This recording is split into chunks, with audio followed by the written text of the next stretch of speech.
All right, good morning, everyone, and welcome to our RTC this morning. Do we have anyone online, Dave? Yes, it's online. Welcome, Angus.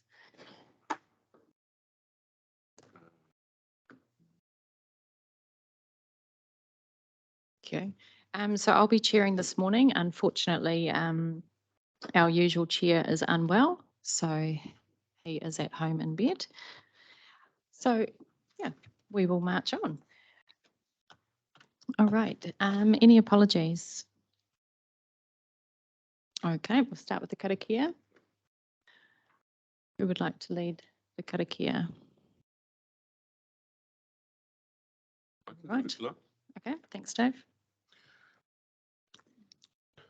Whakataka tiho ki te uru, whakataka tiho ki te tonga, kia mā kina kina ki uta, ki mā tarata ki tai, e he aka ana te atakura, he hio, he hoka, he hohu, ti hei Māoriora.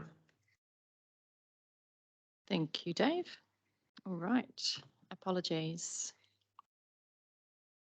Right, the apologies of Oliver, who's arriving late, Councillor McHale and Councillor Bill for absence. Do I have a mover? Thank you, Claire.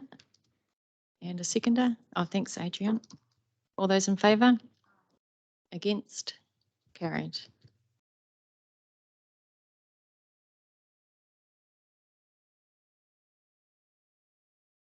All right, confirmation of the agenda. Okay, so with the agenda this morning, we've moved a few things around to bring the decision papers earlier in the agenda. So bear with us as we move through the papers this morning.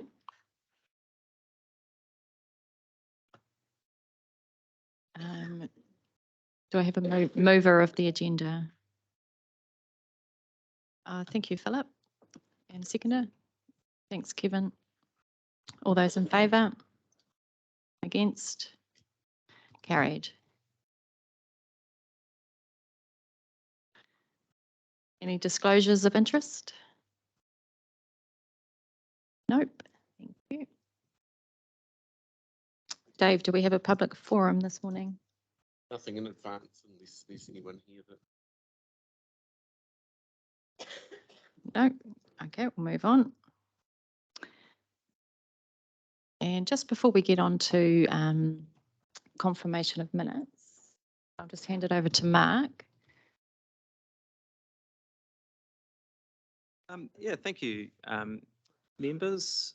I would like to take the opportunity to introduce a new manager in the Regional Transport Connections Directorate, who you'll see a reasonable amount of, Sarah Loynes.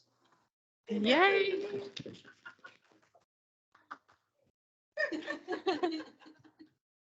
So Sarah is, like I said, taking responsibility for our policy and programs section. It's the final component of a restructure I started a little while ago.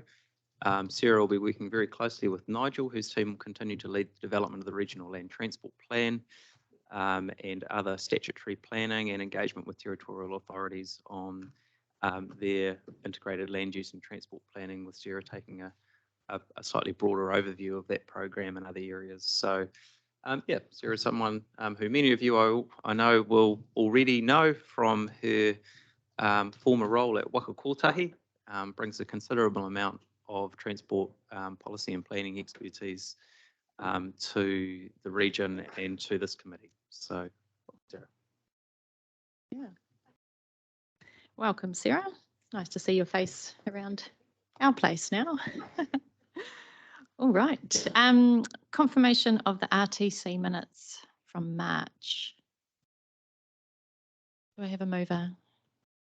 Thank you, Councillor O'Leary. Do I have a seconder? Yep, thank you, Janet. All those in favour? Against? Carried. All right. Next, we have the receipt of the Future Proof Public Transport Subcommittee minutes. Councillor O'Leary, would you like to move those ones? And I'm happy to second those ones. All those in favour? Against? Carried.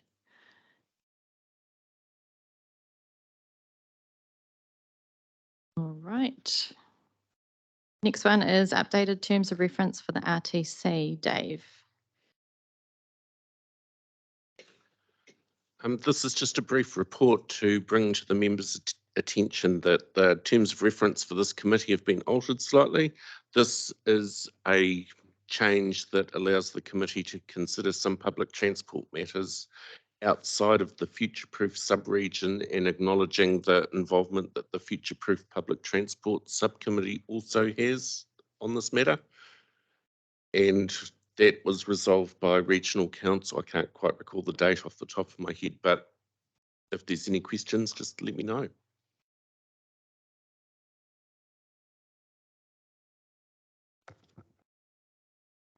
When we have these things in the future, it'd be really helpful to have them as track change versions, so we can just see what the changes are. I've no idea exactly what's been changed. That's all. It's pretty simple to do. It's just a request. That's all for future reference. Thank you for that feedback. Right. Anything else? No. Okay. Do we have a mover? Thank you, Councillor O'Leary, and Rodney, you can second. All those in favour? Against? Carried. All right. Number 9, the next one is the appointment of the mobility member to RTC committee membership.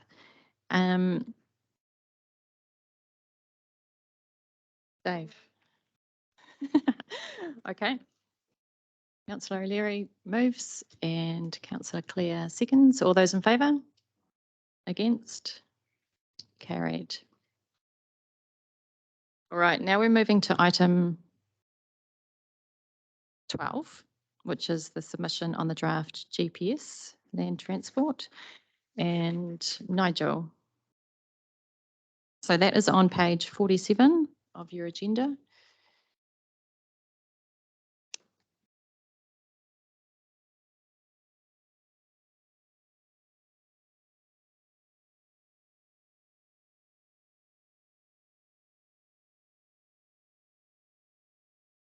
Good morning, Chair, committee members. So I'm just going to take the report as read, but just by way of explanation, you'll note that I don't currently have a GPS update for you. So we were expecting release to have occurred in mid-June. Recent advice is that's not going to be the case. We're waiting for the next Cabinet Committee meeting. So we'll have advice in a few more weeks. What this paper does, though, is just seek a request from staff developing the submission on behalf of the committee to circulate that to the committee for digital consideration digitally, and then request that delegated authority of the chair provides for submission when that time comes. Apologies, I don't have any more information than that right now, but this just future-proofs it so that we can continue to respond outside of the usual meeting cycle. Thank you, Chair. Thank you, Nigel. Are there any questions? If there are not, do I have a mover? Thank you, Jeanette. Thank you, Philip. Seconding. All those in favour? Against? Carried.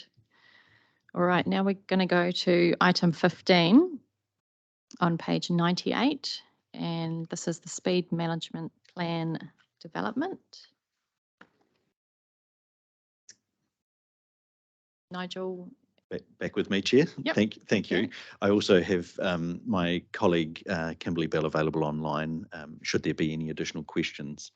Also, just again, going to take the bulk of the report as read, if I may, Chair, but just highlighting, I guess, what we are seeking through the committee is to make sure that you are comfortable with the principles as proposed on agenda page 99. So primarily those draft principles 1 through 8.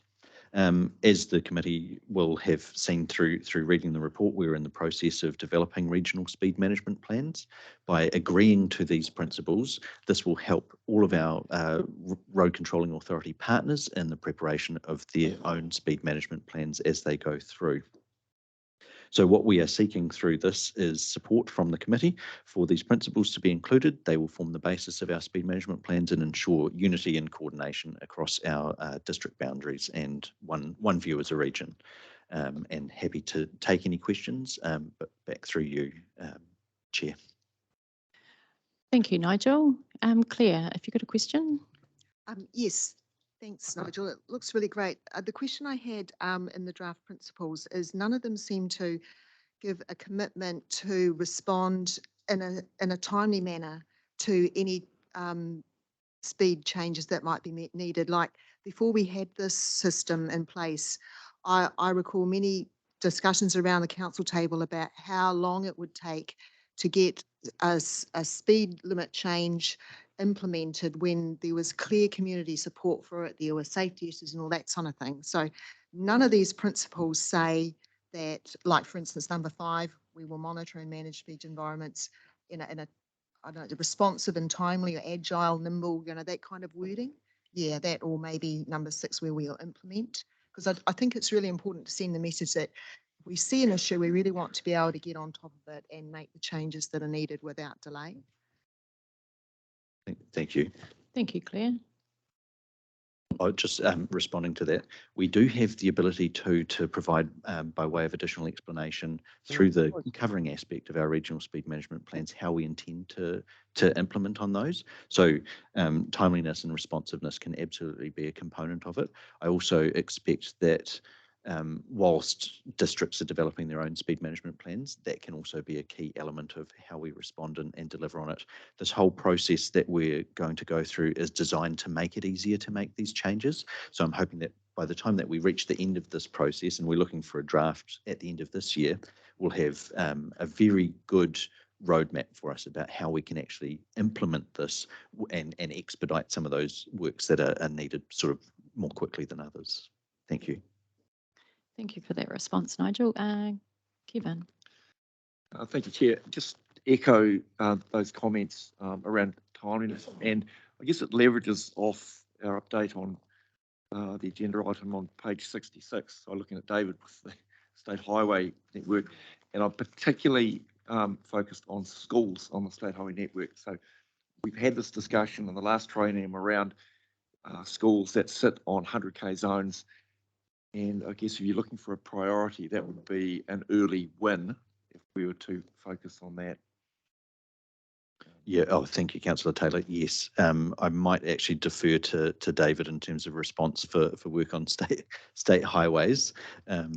David, are you aware of? No pressure on David. But yeah. No apologies. Just to throw him out. But yes. So that we've got that. But I mean, the schools are a high priority, and that's an easy win for us.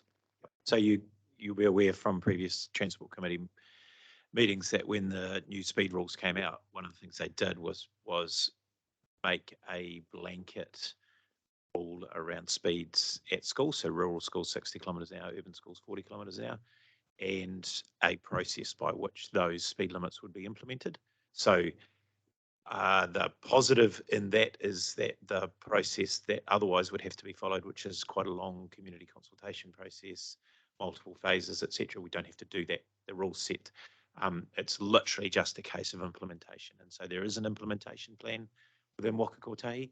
That implementation plan is based on priority around risk, and it's being implemented, but it's going to take some time. I think it's end of 2024, mid or end of 2024 that we were looking for full implementation.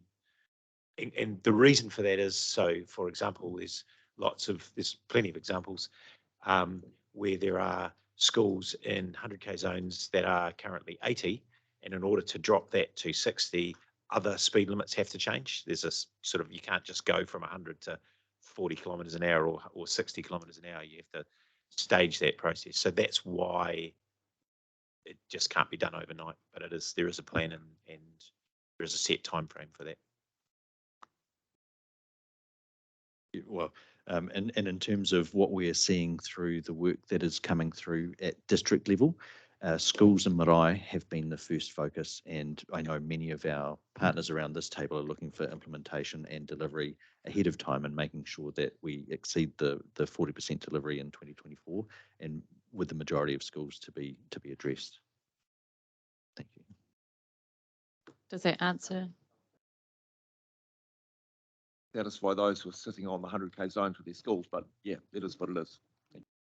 Thank you, Kevin. Mayor Adrian. Just, I guess the other question too around, and it is Waka Kotahi again, is just the extension of our speed limits from the 50s and the 70s heading out of our town boundaries with growth, and the timely implementation of those as well. Obviously, I'm thinking Matamata again.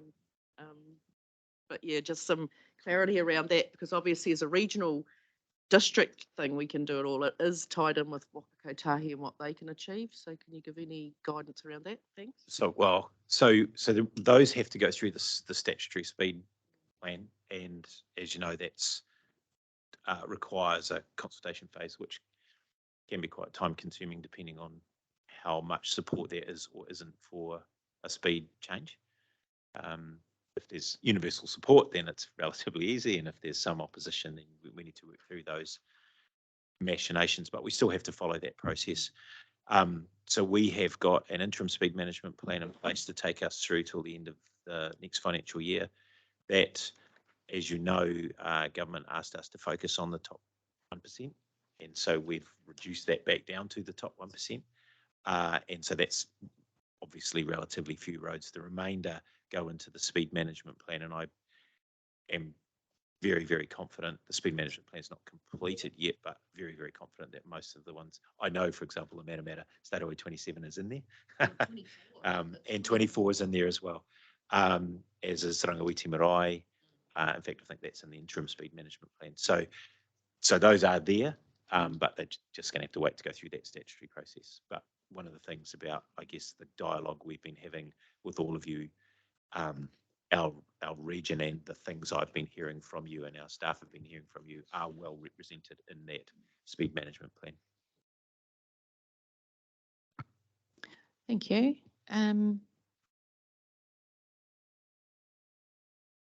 Yeah, Councillor Buckfield. Yeah, through the chair. Yeah, I was just going to back up what Kevin was talking about. I mean, every region has a school that has that sort of issue, and I don't like that word "can't," because we've been trying to get the speed limit changed at Kaiawa School, for instance, and where we haven't got a footpath to the school, kids tend to walk on the side of the road, and it's a real issue. And we've got to wait till we implement our speed management plan. And this public consultation regarding schools, I don't think there would be any of the community that would go against lowering the speed limit for these schools.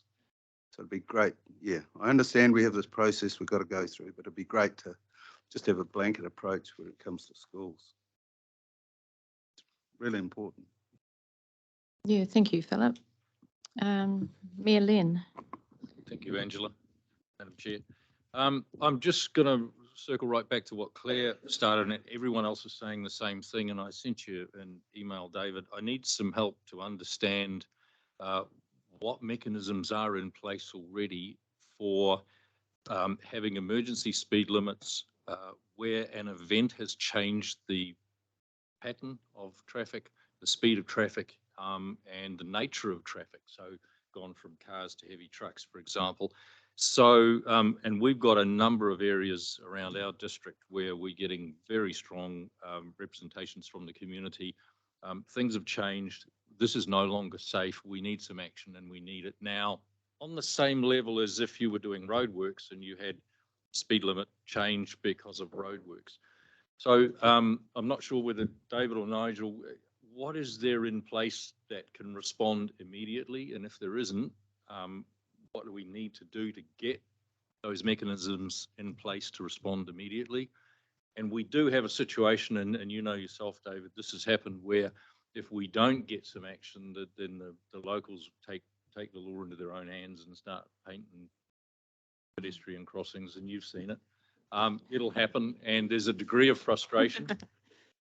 One of the areas that's a real concern is the supported lifestyle trust in Thames, which is on State Highway 25, going through town. The speed limit's 50, but they've got people trying to cross that road, and there's probably 150 people living in those facilities trying to cross the road. It's tough even for able-bodied people. So they need a pedestrian crossing. So that's sort of part two of the question. What do we need to do to get a pedestrian crossing in there fairly quickly for safety reasons? So, Madam Chair, the situation in Coromandel is a little bit unique. Well, it's not a little bit, it's a lot unique in that State Highway 25A is being treated as emergency works, which means that there is a process for making temporary speed limit changes as a result of the consequent effects of that emergency on State Highway 25. And we can do that very quickly without the formal consultation process.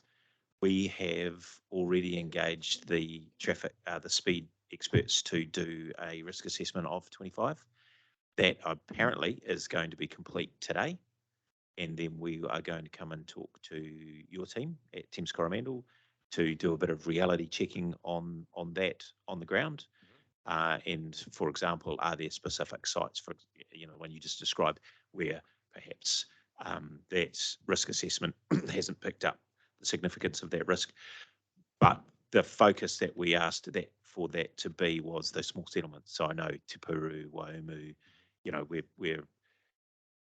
where the speed is higher or not is debatable, but what is a fact is that there are a lot more vehicles going through at those speeds, and that density of traffic increases the risk regardless of whether speed's an issue or not. And the solution to that, in the absence of being able to reduce the density of traffic, is to reduce speeds. So that's being done. We should have a first cut at that today. We'll be coming to talk to your team, and within a matter of a week or two, we should be implementing those speed limit changes as temporary speed limits until 25A reopens. And then what we will do is use the data from those temporary speed limits to have a look at the extent to which a speed limit plan should include reductions or not in those areas, because some of them it may not be necessary. That's great news. Thank you, David. But just want to be clear, the only reason that can happen is because 25A is being treated as an emergency work. So it's not something we can normally just whip out and do anywhere. And it has changed the whole dynamic. Completely changed the nature of 25. No question there. Thank you. Thank you, David. Thank you, Mayor Lynn. I just had a question on number 7, when we're highlighting schools and marae. I know that last training we also talked about early childhood centres and retirement villages. Nigel, has there been any further thought around those facilities and speed management plans? Not specifically in terms of the principles that we have here for this. I know that both the early childhood care centres and retirement villages or assisted living villages have definitely become a consideration as part of the local area response.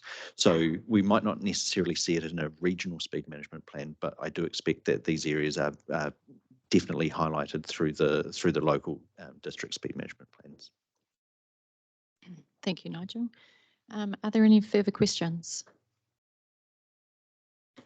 Okay, if I can just direct your eyes up to the screens, we have added in an updated principle on number 6. So if we are okay with that.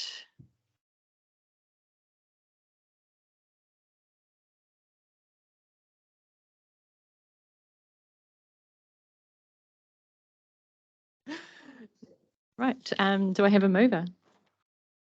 Yeah, I'm happy to move that. Thank you, Claire. And Claire Lynn, second. Right, all those in favour? Aye. Against? Carried. Thank you. Right, we're moving on to item number 13, which is page 49 in your agenda. Regional Land Transport Plan update. Nigel. Hello again, committee. Thank you for arranging this. I haven't had to move out of the chair at this point. So some of my technical team are also with me online.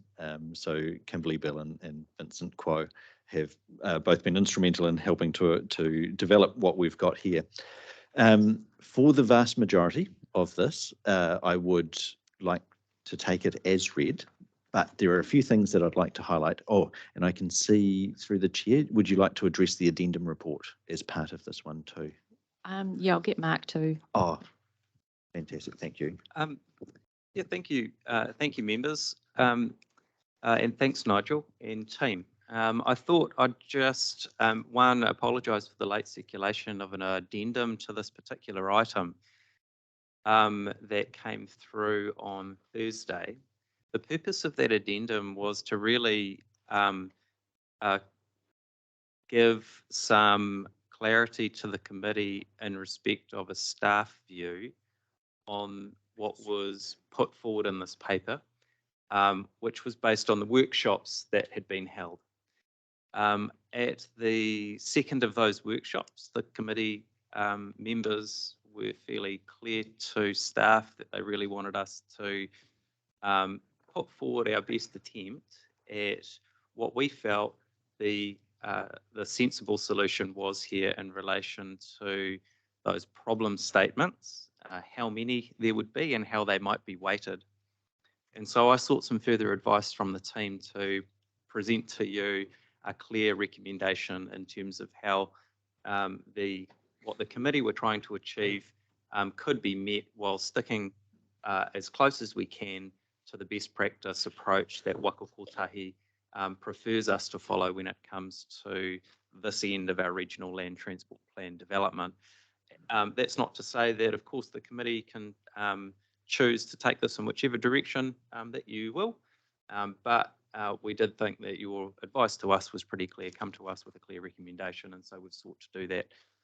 The recommendation that staff have come through is presented in the addendum paper, which is consistent with option C in that original paper that was circulated. So just to one, apologise for the late circulation of that item, but two, explain how it's connected with that earlier circulation in the prior workshops.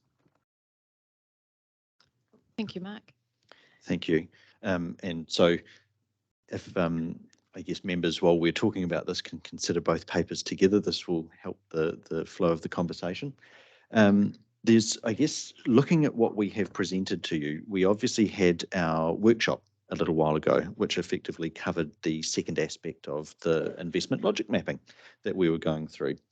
And on the back of that, we were refining the issues that we were addressing. Oh, thank you. My team have just arrived, so please also feel free to direct questions to my team as we go through this process. And so we have looked at how have we reflected those problem statements and reflected the wording that was requested by the committee in the last instance. That's part of the information pack. Specifically, table 2 is where we'll like to focus on that one. And so we'd just like to really confirm with members the approach that we have taken and make sure that it reflects the intent of the committee. We would also just like to, as the chair and Mark have done, introduce the amendment report to confirm those recommended weightings. I guess some of the key messages that we'd like to just put through alongside of that, and the reason that you have these options. So you will have noted that the original report had the 2 options. It had the opportunity to have all 5 of the problem statements identified with respective weightings, and then there was an opportunity to consolidate climate change and resilience, and then keep safety, accessibility and growth in place, and then on further reflection, looking at the relationship between accessibility and growth and the correlation that we've got there, which may also lend itself to co-weighting. And so that's where that third option was presented in the addendum notes. Alongside of the weightings, it's probably a good idea to note that it's better to have a maximum of 4 weightings through this process. 3 is always better, because what that does is it gives us a greater opportunity to reflect specific policy and program response as we go through our prioritisation process later. So this is leading quite nicely into stage 2 of our plan development process.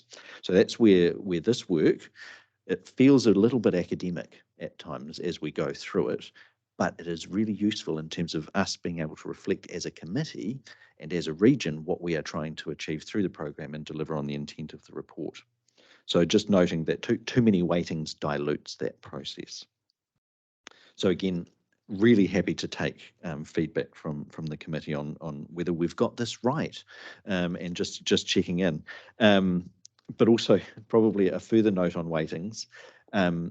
Don't get too hung up on where they land, because when we've got a policy response and a program response, they might have multiple benefits that accrue to several sort of problem statements that we've identified.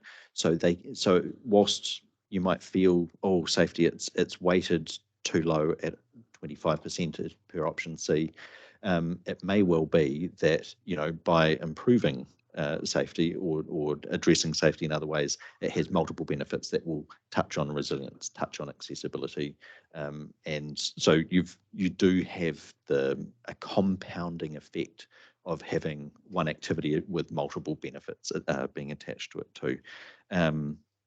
So on the back of that, I might just turn quickly to my very clever technical team alongside me. Team, do you think that we have anything further that we'd like to just highlight through the committee? Or maybe table 2 in the information pack? Sorry, I will also just further direct your attention. So in the information pack that was attached to this agenda, one of the key areas that I would like members to just provide some of our feedback on is, and again, this is capturing whether or not we've done this right or done it with the intent of the committee, is the line of sight diagram, table 2, it's on agenda page 60, which also includes the strategic responses component. So we've taken our adapted wording statement for the ILM problem statements, noting that there was a request from the committee to match it alongside our operative plan. And then again, confirming the strategic responses, because the strategic responses will make sure that that gives us the hooks for the policy development aspect that we'll continue to go on to and bring to the committee in probably a couple of months' time. So again, that's the 4th column, strategic response on table 2 of the on agenda page 60. And so we've got that for each of our key problem statement areas too. Again, many of those may look familiar from an operative plan. They're still valid, but again, making sure that the committee has seen that or would like to have any additional work reflected in terms of that chart for us. Again, back through you, Chair Strange. Thank you, Nigel, and your team. Do I have any comments? Thank you, Claire. Yeah, thank you. Firstly, I'd just like to strongly agree that we should try and get to 4 problem statements, because I think you've made a really good case as to why it's important.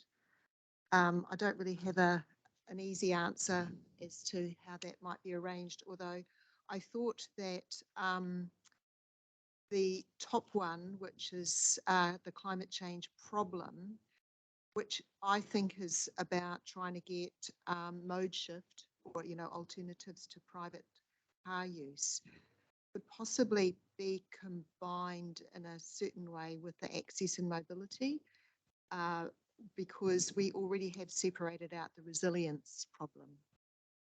Yeah, so and it's a bit, again, they're sort of quite broad problem statements. So, but it would be a way to try and get it down to 4, because I feel that the resilience, the growth and economic development, and the safety, yeah, really do need to stay as well. Yeah. Anyway, that just kicking it off for some discussion. Thank you. Just in terms of how I might respond through to that one too. I guess one of the ways that we'd like to try and make that work, because obviously each of those 5 problem statement areas is really valid, and that's what we were looking for. So one of the ways that we propose we might be able to still give them their own identity still through this process is to have coordinated weighting responses. So we may still be able to capture the unique essence of each of those problem statements, but if we've given them a co-joint weighting through that process, so with climate change and resilience, we with option C on the addendum report, they're both going to be given a weighting, combined weighting of 40%. So when we're evaluating them, we can attach that weighting to activities that do that are equally applicable to either.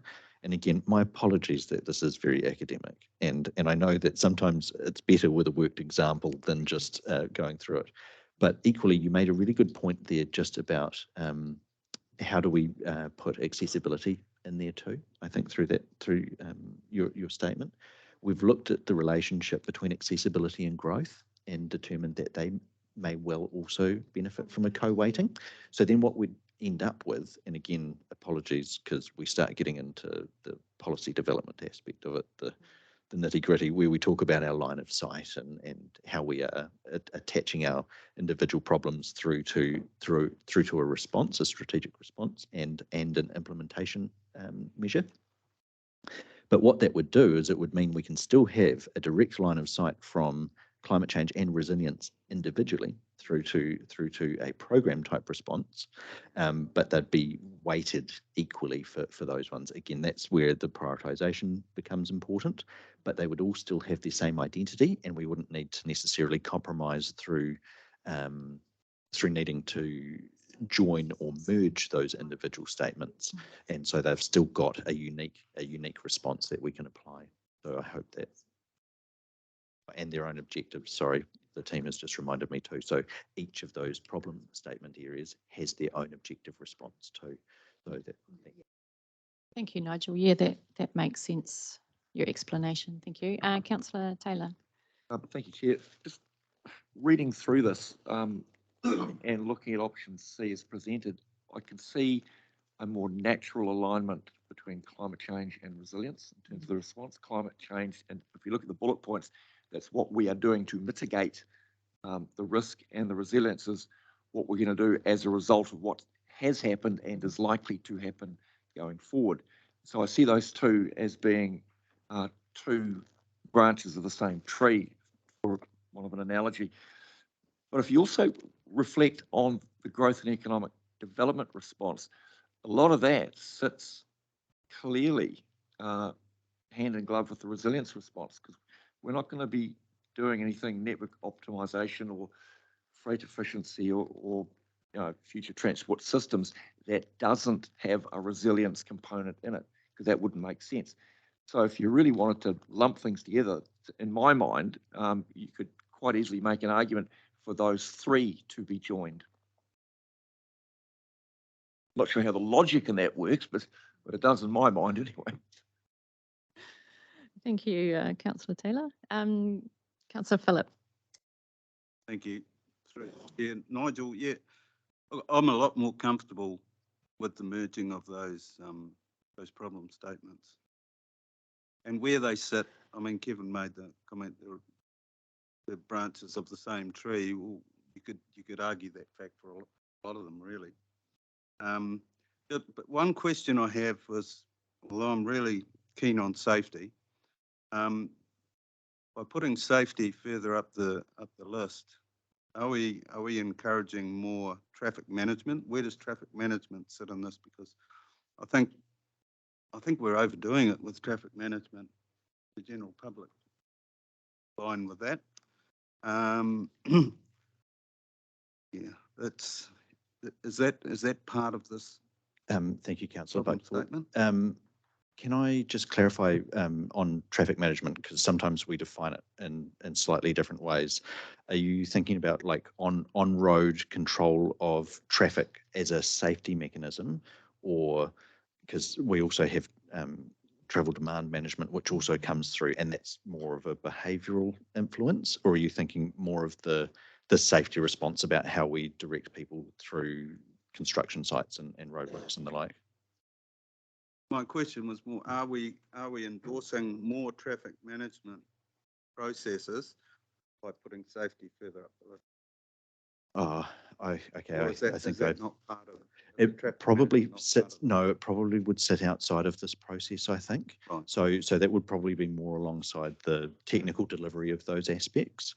Okay. Whereas this is more the fundamental concept about how do we move people and freight safely through the region and in such a way that it's not going to create additional harm.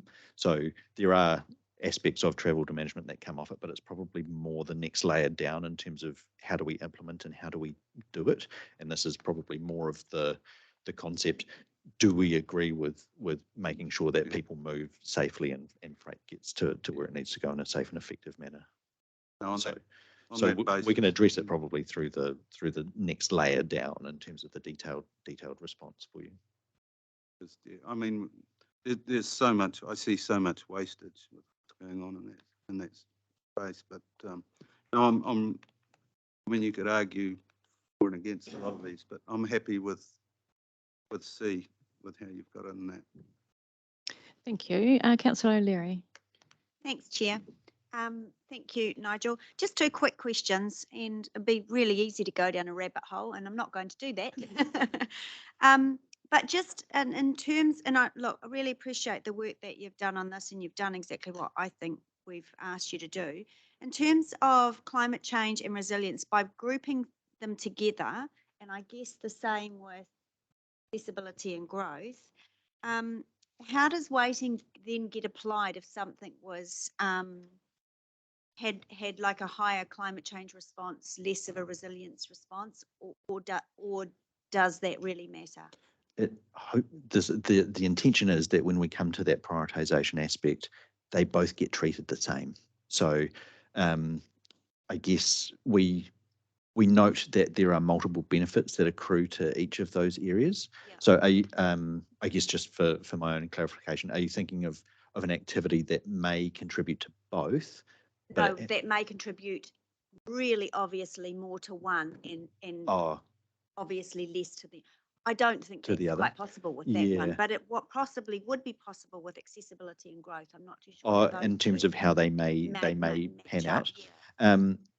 Ultimately, through this process, so option C would mean that those two different activities would be weighted equally through that process.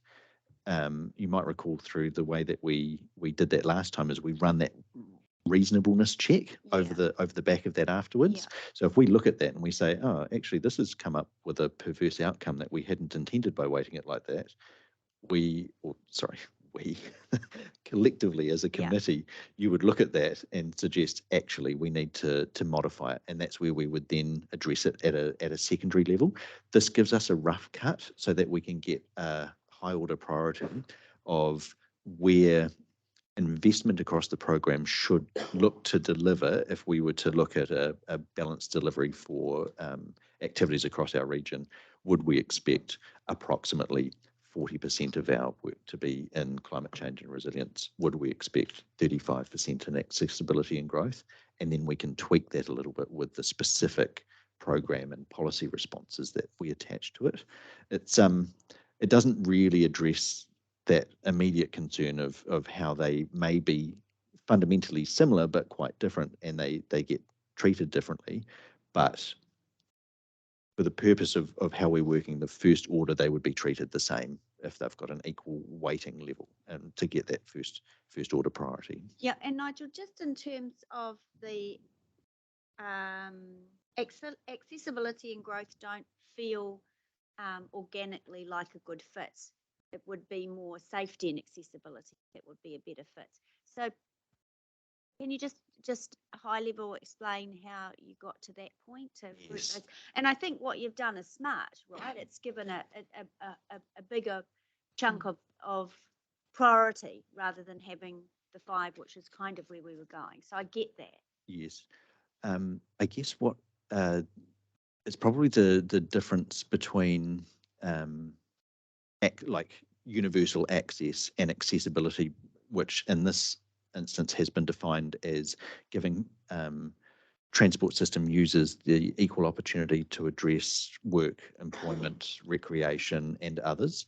The aspect of sort of universal access inclusion, absolutely, I agree. That's also part of safety because it would help with equal access for all users.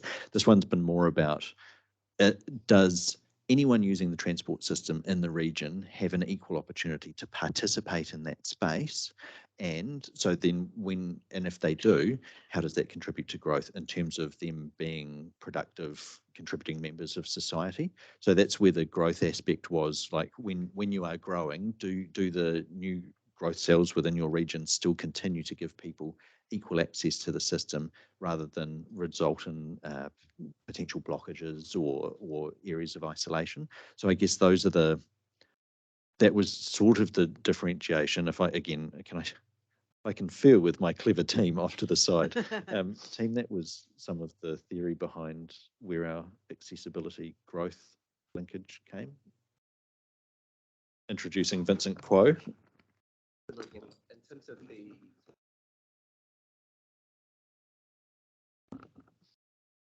I think absolutely agree with Nigel, and also thinking about the strategic response in terms of mode shift. So, and I think that's important kind of solutional options that we will look at to address the growth, economic development, as well as the access mobility. That's why I thought it might be more naturally to group them together in this context. Thank you. Thank you, Councillor O'Leary. Mayor Lynn. Thank you, Madam Chair. Nigel, I wonder if I can ask you and your team to do what I always do, and that's put a Thames Coromandel hat on for a moment and look at the marriage for a change. Quiet in the cheap seats. Right, I'll talk to you later. Climate change and resilience. So from where we sit, obviously, and we've discussed this before, our urgent priority is resilience. So we've got a lot of rebuilding to do, and the idea is that whatever rebuild is done is rebuilt with a resilience focus, so that the roads are more able to cope with climate change going forward. But in your mind and the work that your team have done, how does that look in terms of applying the climate change lens to our district in particular? We don't have public transport. You do. We're not likely to have anything significant in the way of public transport in the immediate future. So how does climate change and resilience marry together in that joint work? And is it climate change mitigation, in other words, preparing for the future effects of climate change, or is it about emissions reduction, or is it both, and how do they balance up and work together? Thank you, Mayor Salt. Obviously, I'll put my TCDC hat on for the response. You asked some really good questions, and some of them are the fundamental questions about how are we going to respond to climate change generally, and I guess the response that we've got for building back better. One of the, and in fact, I've got other clever members of my team online that are providing me with some really good sound bites here. Mitigation and adaptation need to be done alongside one another in order to respond. So we need to be doing both things at once. We need to be making sure that we are not contributing further towards exacerbating climate change, but at the same time recognizing that we're going to need to make a response, and the infrastructure that we may need to restore or enhance is able to cope with those changes that we might expect going into the future. So in terms of, and I know the committee, really looked at this one very closely over the course of the last workshop, and we saw that, climate change and resilience are very much intertwined in that space. And we potentially even could have had one issue that responds to it. I guess the only reason that we have proposed one here that keeps them separately identified is there are other aspects of network resilience that might not necessarily fall just under the climate change response for it. So in terms of how we ensure that, you know, we continue to move our people and our goods and our services easily through networks that aren't congested and are open, that give additional redundancy in networks so that you can easily divert to other routes as that goes through. I think both of them are integral, but you have fundamentally identified we need to be addressing mitigation, which we are doing through climate emissions reductions and other various ones, but equally in terms of resilience as we come back, are we building the right infrastructure in the right places to the right levels of investment to make sure that we can continue to operate as our communities need to into the future? That response, I think, will come back through some of the program work that we've got.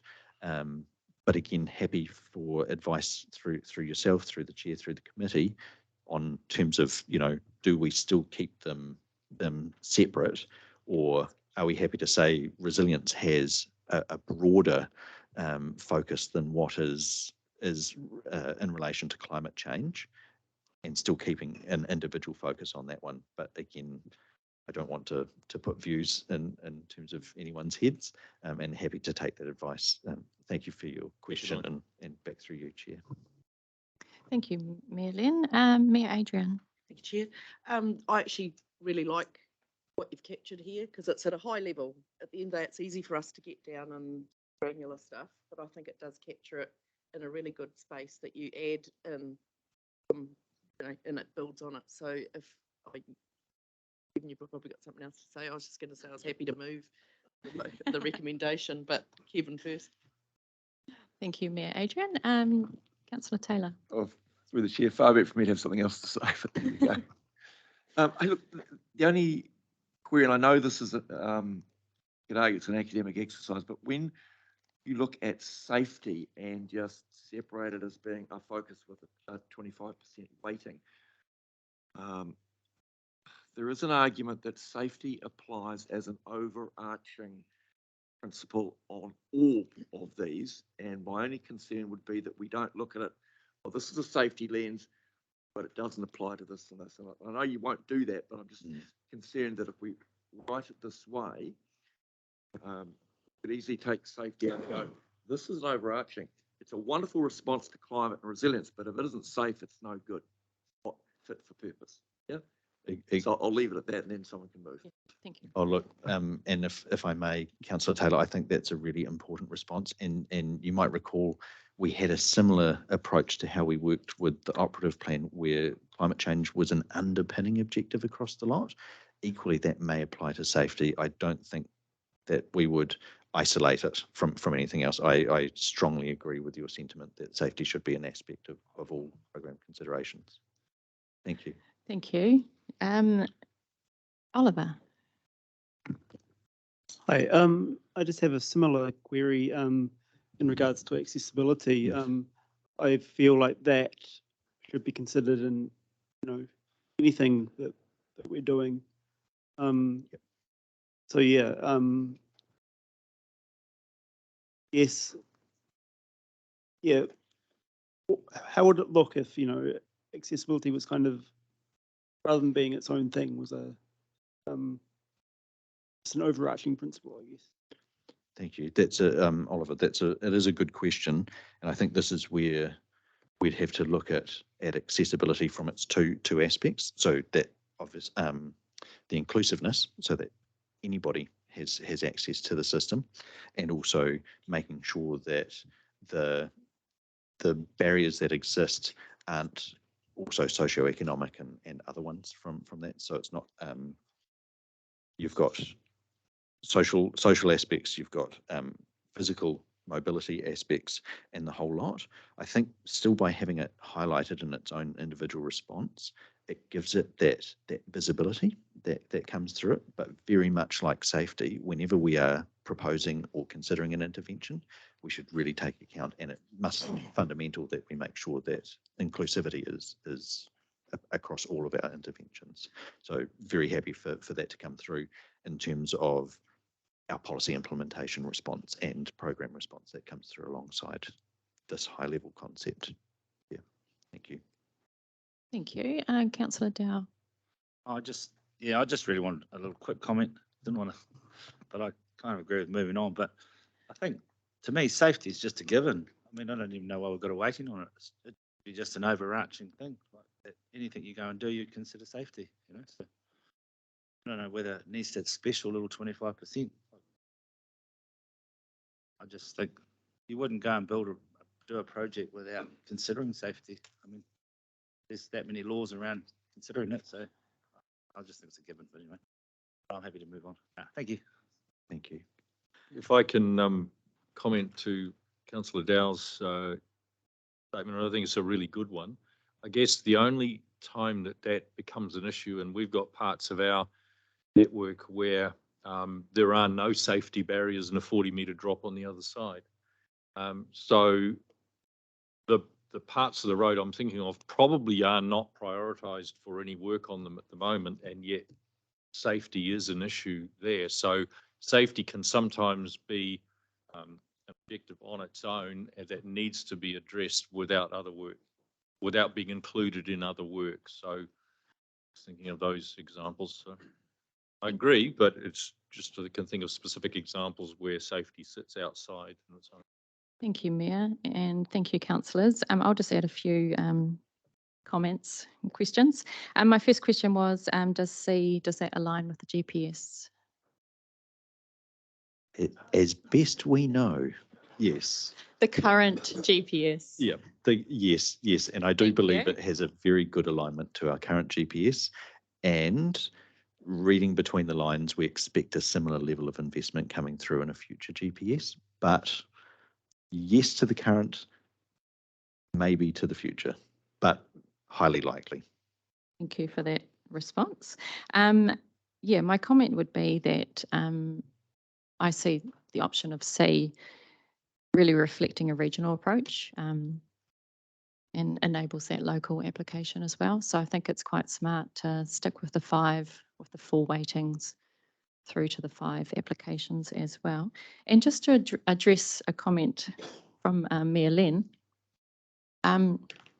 PT. In your region, you've got the Thames connector within Thames, and also under the broader definition of PT, it's now community transport as well, which your region does have quite a lot. Yeah, just to remind you of that moving forward. Thanks. Am I missing something? We've got Thames connector. What else is there? More coming in one of the items coming up. Oh, so that's something that Deputy Mayor Terry Walker's been working on. So I must admit I'm a little bit out of the loop and not quite as up to date as I could be on that. So I'm looking forward to that. Yeah. Thames connector, yes, we have, but the rest of the district, there's virtually nothing at the moment. So we look forward to Thank you. Definitely. I'll just get Director Mark to just address the safety overarching. Yeah, thank you, members. And it's really just in relation to all of the problem statements, the objectives and the responses and the priorities, that this is really the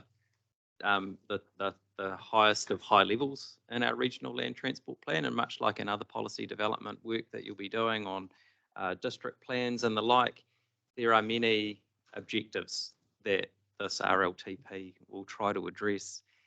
And there will seldom be a project that will only address one of them. So there will, however, be the odd case, and Mayor Len mentioned, where you will, a road controlling authority or public transport authority may have a specific investment to do a very specific job. And for that purpose, there can be benefit in having the distinct problem statements rather than relying only on the overarching. But just thanks for your input into this to date. I'm really pleased that it seems to have landed fairly well with you. The next steps beyond this are really firming up those latter stages and starting to head us towards the program, which I know that you're all really eager to get to because of the how real that makes some of these priorities.